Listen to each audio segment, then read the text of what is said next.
Hello everyone, সবাইকে সোনামণি learning সেন্টারে স্বাগত। আজকের এই ভিডিওতে আমি নিয়ে এসেছি প্রথম পর্যায়ক্রমিক মূল্যায়ন 2025 সপ্তম শ্রেণীর ভূগোলের একটি নমুনা প্রশ্নপত্র অর্থাৎ সাজেশন। এখানে যে প্রশ্নগুলো রাখা রয়েছে প্রত্যেকটা প্রশ্ন খুবই ইম্পর্ট্যান্ট। তোমাদের পরীক্ষাতে যেমন প্রশ্ন থাকে ঠিক একই ধরনের প্রশ্ন এখানে রাখা হয়েছে। এবারে তোমাদের পরীক্ষা হবে 30 নম্বরে, সময় থাকবে 1 ঘন্টা। তাহলে চলো শুরু করা যাক আজকের পর্বটি দেরি না করে। দেখো, একের দাগে বলেছে সঠিক উত্তরটি নির্বাচন করে লেখো যে কোনো 6টি। 1 পৃথিবী ও সূর্যের মধ্যেকার সর্বনিম্ন দূরত্বকে বলে এ অনুসুর অবস্থান, বি অপসুর অবস্থান, সি বিষুব, ডি রবিবার। সঠিক উত্তরটি হবে অপশনে অনুসুর অবস্থান। এরই সঙ্গে মনে রাখবে অনুসুর অবস্থান হয় 3 জানুয়ারি আর অপসুর অবস্থান হয় 4 জুলাই। অপসুর অবস্থানে পৃথিবী ও সূর্যের মধ্যে দূরত্ব সবচেয়ে বেশি হয় আর অনুসুর অবস্থানে পৃথিবী ও সূর্যের মধ্যে দূরত্ব সবচেয়ে কম হয়। তোমরা প্রত্যেকেই খাতা ও পেন পেপার নিয়ে বসবে, আমার সাথে সাথে নোট ডাউন করবে। যেগুলো আমি বলে দেবো সেগুলো টুক করে খাতার মধ্যে একটু লিখে নেবে, ঠিক আছে? চলো পরের প্রশ্ন 1-2। মুক্তিবেগের মান প্রতি সেকেন্ডে, সঠিক উত্তরটি হবে 11.2 কিলোমিটার। পরের প্রশ্ন 1-3। ভারতের প্রমাণ সময় নির্ণয়ের জন্য নির্ধারিত দ্রাঘিমাটি হলো, সঠিক উত্তরটি হবে অপশন বি 82 ডিগ্রি 30 মিনিট পূর্ব। এই পূর্ব কথাটা অবশ্যই মনে রাখবে, নয়তো ভুল হওয়ার সম্ভাবনা থাকবে। চলো পরের প্রশ্ন। পরের প্রশ্ন 1-4। এশিয়ার একটি উত্তর বাহিনী নদী হলো এ গঙ্গা, বি ইরাবতী, সি ওব, ডি আমুর। তো সঠিক উত্তরটি হবে অপশন সি ওব নদী। এরই সঙ্গে মনে রাখবে গঙ্গা ভারতের দীর্ঘতম নদী। খাতায় একটু নোট ডাউন করে রাখো। পরের প্রশ্ন 1-5। চীনের ম্যানচেস্টার বলা হয়, সঠিক উত্তরটি হবে অপশন বি সাংহাইকে চীনের ম্যানচেস্টার বলা হয়। পরের প্রশ্ন 1-6। উত্তর অয়নান্ত দিবস দেখা যায়, সঠিক উত্তরটি হবে অপশন বি 21শে জুন। পরের প্রশ্ন 1-7। 1 ডিগ্রি দ্রাঘিমার পার্থক্যে সময়ের পার্থক্য হয় 10 মিনিট নাকি 4 মিনিট নাকি 8 মিনিট নাকি 1 মিনিট। তো সঠিক উত্তরটি হবে 1 ডিগ্রি দ্রাঘিমার পার্থক্যে সময়ের পার্থক্য হয় 4 মিনিট।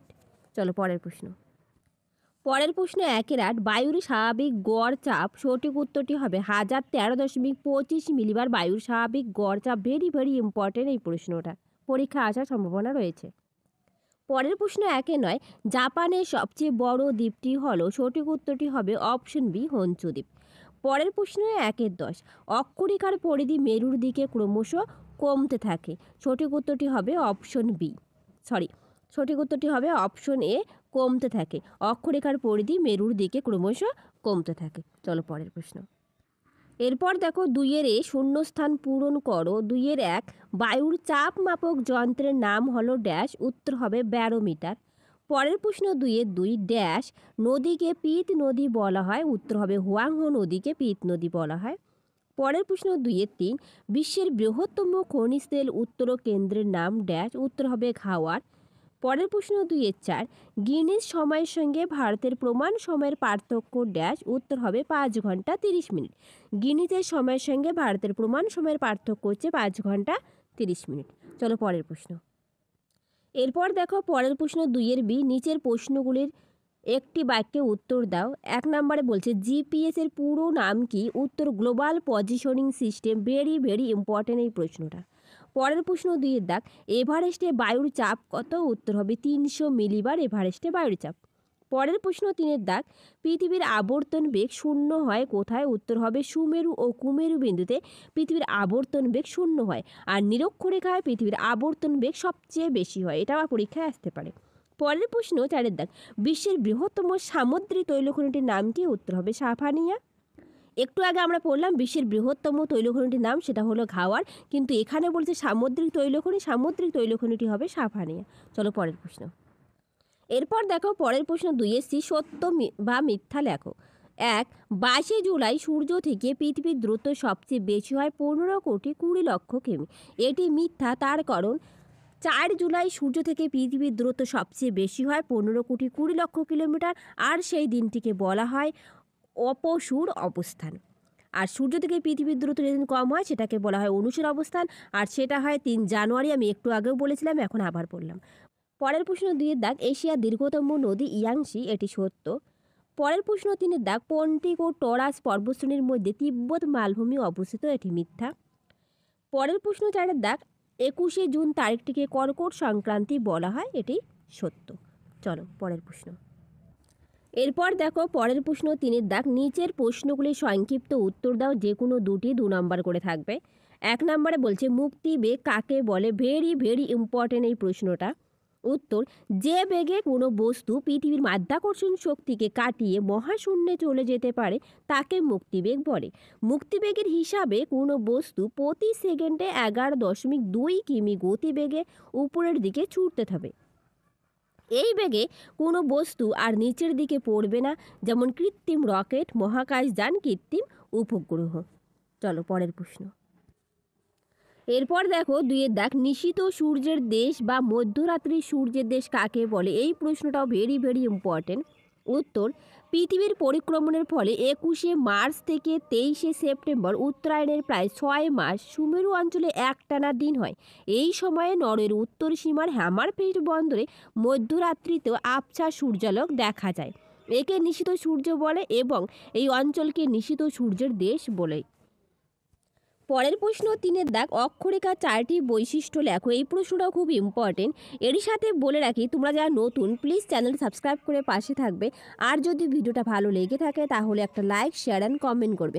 তোমাদের একটা লাইক আমাকে ভিডিও বানানোর জন্য অনেক আগ্রহ দেয়। দেখো উত্তর, অক্ষরেখার বৈশিষ্ট্য 1 নম্বরে পয়েন্ট করবে পরস্পর সমান্তরাল।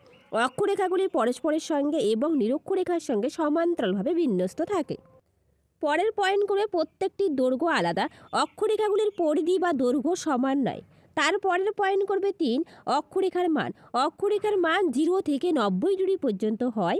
অক্ষরেখার সর্বোচ্চ মান 90 ডিগ্রি মেরুবিন্দু এবং সর্বনিম্ন মান 0 ডিগ্রি নিরক্ষরেখা। তারপর পয়েন্ট করবে 4, আকার ও বিস্তার। 2টি মেরুবিন্দু বাদে প্রত্যেকটি অক্ষরেখা পূর্ণবৃত্ত এবং পূর্ব পশ্চিমে বিস্তৃত। আমি যেগুলো বলছি ভেরি ভেরি ইম্পর্টেন্ট, ওগুলো অবশ্যই তোমরা পড়বে, অবশ্যই পড়বে এবং ভালো করে মুখস্থ করবে, ঠিক আছে? চলো পরের প্রশ্ন। এরপর দেখো পরের প্রশ্ন 4 দাগ, সমচাপ রেখা 3টি বৈশিষ্ট্য লেখো। এই প্রশ্নটাও খুব ইম্পর্টেন্ট। উত্তর, সমচাপ রেখা 3টি বৈশিষ্ট্য হলো 1, এতে বায়ুচাপের পরিমাণ সমুদ্র তলের বায়ুচাপের সাপেক্ষে হিসাব করা হয়। 2, বায়ুচাপকে মিলিবার এককে দেখানো হয়। 3, সমচাপ রেখাগুলি পরস্পরকে স্পর্শ করে না। 4, সমচাপ রেখাগুলি পরস্পরের খুব কাছে চলে এলে বায়ুচাপের পার্থক্য বেশি হয় এবং ঝড়ের সম্ভাবনা থাকে, কিন্তু রেখাগুলি দূরে দূরে থাকলে আবহাওয়া শান্ত থাকে। চলো পরের প্রশ্ন। এরপর দেখো পরের প্রশ্ন 5 দাগ, অক্ষরেখা দ্রাঘিমা রেখার মধ্যে পার্থক্য লেখো। এই প্রশ্নটাও খুব ইম্পর্টেন্ট। অক্ষরেখা দ্রাঘিমা রেখা 1 নম্বর পার্থক্য, অক্ষরেখাগুলি পৃথিবীর পূর্ব পশ্চিমে বিস্তৃত আর দ্রাঘিমা রেখাগুলি পৃথিবীর উত্তর দক্ষিণে বিস্তৃত। 2, অক্ষরেখাগুলি পূর্ণবৃত্ত, দ্রাঘিমা রেখাগুলি অর্ধবৃত্ত। 3, অক্ষরেখাগুলি দৈর্ঘ্য নিরক্ষরেখার উভয় দিকে ক্রমশ কমতে থাকে আর প্রতিটি দ্রাঘিমা রেখার দৈর্ঘ্য সমান হয়ে থাকে। এই প্রশ্নটা পরীক্ষায় আসার খুবই সম্ভাবনা রয়েছে। আমি যে প্রশ্নগুলো রেখেছি প্রত্যেকটা প্রশ্নই খুবই ইম্পর্টেন্ট এবং আমি আবারও বলে থাকি, আমি অনেকগুলো ফার্স্ট ইউনিট টেস্টে সাজেশন দিয়েছি, তোমরা দেখোনি, ভিডিও ডেসক্রিপশন বক্সে লিঙ্ক থাকবে, সেখান থেকে অবশ্যই দেখে নেবে। এছাড়া আমি রায় মার্টিনের প্রশ্ন বিচিত্রা সলভ করেছি, তোমরা সেগুলোও দেখে নিও। চলো পরের প্রশ্ন। এরপর দেখো 4 দাগ, নিচের প্রশ্নগুলির উত্তর দাও, যে কোনো দুটি 3 নাম্বার করে থাকবে। 1 নম্বরে বলেছে উচ্চচাপ ও নিম্নচাপের মধ্যে পার্থক্য লেখো। এই প্রশ্নটাও খুব ইম্পর্টেন্ট। দেখো 1 নম্বরে বলছে বায়ু শীতল ও ভারী হয়ে নিম্নগামী হলে উচ্চচাপের সৃষ্টি হয় আর বায়ু উষ্ণ হালকা হয়ে ঊর্ধ্বগামী হলে নিম্নচাপের সৃষ্টি হয়। 2, উচ্চচাপের বায়ু নিম্নগামী হয় আর নিম্নচাপের বায়ু ঊর্ধ্বগামী হয়। 3 নম্বর পয়েন্ট, উচ্চচাপের কেন্দ্র থেকে বায়ু চারদিকে ছড়িয়ে পড়ে, এই বায়ুর গতিবেগ কম হয় আর নিম্নচাপের ক্ষেত্রে নিম্নচাপ কেন্দ্রের দিকে চারপাশের বায়ু ছুটে আসে, এই বায়ু প্রবল বেগে প্রবাহিত হয়। অবশ্যই পার্থক্যগুলো মুখস্থ করবে। পরের প্রশ্ন 2 দাগ, বায়ুর উষ্ণতার সঙ্গে বায়ুচাপের সম্পর্ক কী? উত্তর, বায়ুর উষ্ণতা বায়ুচাপের পার্থক্যের প্রধান কারণ। সূর্য তাপে বায়ু উত্তপ্ত হলে বায়ুর অণুগুলির গতিশীল হয়ে পড়ে ও পরস্পর থেকে দূরে সরে যেতে থাকে। ফলে উষ্ণ বায়ু হালকা ও প্রসারিত হয়ে বায়ুর ঘনত্ব কমে যায় এবং বায়ুর চাপও কমে। আবার বায়ু শীতল হলে সংকুচিত হয়, ঘনত্ব বেড়ে যায় বায়ুর চাপ বাড়ে। এ কারণে শীতল মেরু অঞ্চলে বায়ুর চাপ বেশি ও উষ্ণ মেরু অঞ্চলে বায়ুর চাপ কম হয়। চলো পরের প্রশ্ন। পরের প্রশ্ন 3-এর দাগ, কোন তারিখে কর্কট ক্রান্তি বলা হয় ও কেন? বিষুব কথার অর্থ কী? উত্তর, 21শে জুন উত্তর গোলার্ধের কর্কট ক্রান্তি রেখার উপর সূর্যরশ্মি লম্বভাবে পড়ে এবং ওই দিন উত্তর গোলার্ধের সবচেয়ে বড় দিন এবং সবচেয়ে ছোট রাত। এই তারিখকে কর্কট ক্রান্তি বলা হয়ে থাকে। বোঝা গেল? তারপর দেখো বলছে বিষুব কথার অর্থ কী? বিষুব কথার অর্থ হলো সমান, অর্থাৎ দিন ও রাত্রি সমান। চলো পরের প্রশ্ন। এরপর দেখো 5-এর দাগে নিচের প্রশ্নগুলি সংক্ষিপ্ত ব্যাখ্যামূলক উত্তর দাও, যে কোনো দুটি 5 নম্বর করে থাকবে। একে বলছে এশিয়া মহাদেশের উত্তরে সমতল ভূমির ভূপ্রকৃতির বিবরণ দাও। উত্তর, এশিয়ার উত্তরে সমভূমি অঞ্চলটি পৃথিবীর বৃহত্তম সমভূমি। এই সমভূমির সাধারণ ঢাল দক্ষিণ পূর্ব দিক থেকে উত্তর পশ্চিম দিকে দেখা যায়। ভূপ্রাকৃতিক বৈচিত্র্য অনুসারে উত্তরের সমভূমি অঞ্চলটিকে 3 ভাগে ভাগ করা হয়। এক হচ্ছে তুরানের নিম্নভূমি। আরল সাগর ও কাস্পিয়ান সাগর সংলগ্ন নিম্নভূমি হল তুরানের নিম্নভূমি। এই নিম্নভূমির কোনো অংশ সমুদ্রপৃষ্ঠ থেকে 8 থেকে 10 মিটার নিচু। তারপর 2 নম্বর পয়েন্ট করবে সাইবেরিয়ার সমভূমি। এশিয়ার উত্তরে ওপ লেনা ইনিসি নদীর পলি সঞ্চিত হয় ও হিমবাহের সঞ্চয় কার্যের ফলে সাইবেরিয়ার সমভূমির উৎপত্তি।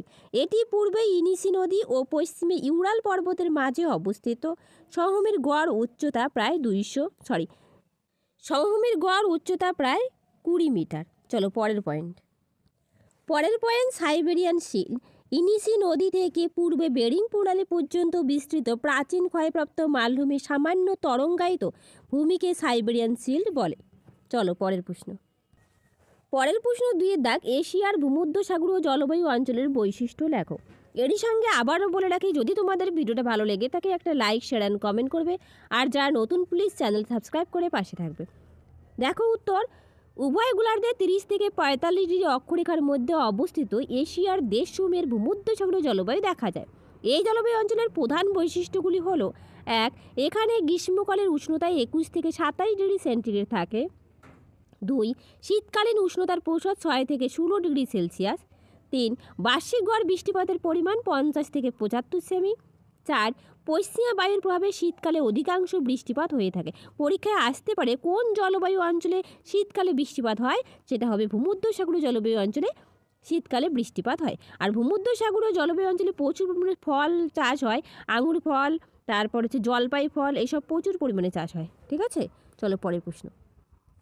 দেখো পরের প্রশ্ন 3-এর দাগ, ইয়াংসি নদী অববাহিকার অর্থনৈতিক সমৃদ্ধির কারণগুলি আলোচনা করো। ভেরি ইম্পর্টেন্ট এই প্রশ্নটা। উত্তর, চীনের অর্থনৈতিক উন্নতিতে ইয়াংসিকিয়াং নদীর ভূমিকা গুরুত্বপূর্ণ। এই অঞ্চলের সমৃদ্ধির কারণগুলি নিম্নরূপ। 1 নম্বর পয়েন্ট করবে কৃষিকাজের উন্নতি।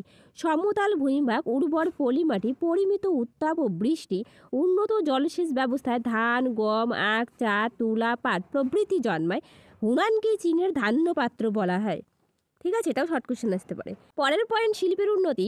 খনিজ তেল, প্রাকৃতিক গ্যাস, কয়লা, লৌহ আকরিক, ট্যাংস্টান, অ্যান্টিমনি প্রভৃতি খনিজের প্রাচুর্য, উন্নত পরিবহন ব্যবস্থা, সুলভ শ্রমিক, শিল্পজাত দ্রব্যের চাহিদার উপর নির্ভর করে লৌহ ইস্পাত, সুতি বস্ত্র, কৃষি যন্ত্রপাতি, রাসায়নিক দ্রব্য, জাহাজ নির্মাণ, সিমেন্ট শিল্প, কাগজ শিল্প গড়ে উঠেছে। চলো পরের পয়েন্ট। তারপরে পয়েন্ট করবে উন্নত যোগাযোগ ব্যবস্থা।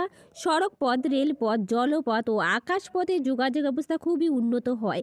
শিল্পে এই অববাহিকা খুব উন্নতি লাভ করেছে এবং ঘনবসতিপূর্ণ এলাকায় পরিণত হয়েছে। ইয়াংসিকিয়াং নদী ও তার উপনদী সমস্ত অববাহিকায় আভ্যন্তরীণ জলপথ হিসাবে গুরুত্বপূর্ণ ভূমিকা পালন করে। তারপরের পয়েন্ট করে বিভিন্ন বন্দরের সান্নিধ্য। Shanghai, Chungking, Nanking, Hangchow, Chengdu প্রভৃতি বন্দরের অবস্থান ইয়াংসিকিয়াং নদী অববাহিকার শিল্পের উন্নতির সহায়ক।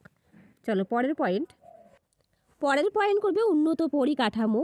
স্থানীয় বাজার, কৃষি ও শিল্পের পাশাপাশি অবস্থান, সরকারের কঠোর নিয়মকানুন এই অববাহিকার অর্থনৈতিক সমৃদ্ধির অন্যতম কারণ। জীবিকা নির্বাহের বিভিন্ন সুযোগ সুবিধা থাকায় এই অববাহিকা জনবসতি গড়ে উঠেছে। দেখো এখানকার প্রত্যেকটা প্রশ্ন খুবই ইম্পর্ট্যান্ট। এর বাইরে অনেক প্রশ্ন রয়েছে, আমি সেগুলোও দিয়ে দিব, কিন্তু এখানে যে প্রশ্নগুলো রয়েছে প্রত্যেকটা প্রশ্ন ভেরি ইম্পর্ট্যান্ট। তাহলে আজ রইল এই পর্যন্ত, আবার দেখা হবে নতুন আরেকটা ভিডিওতে।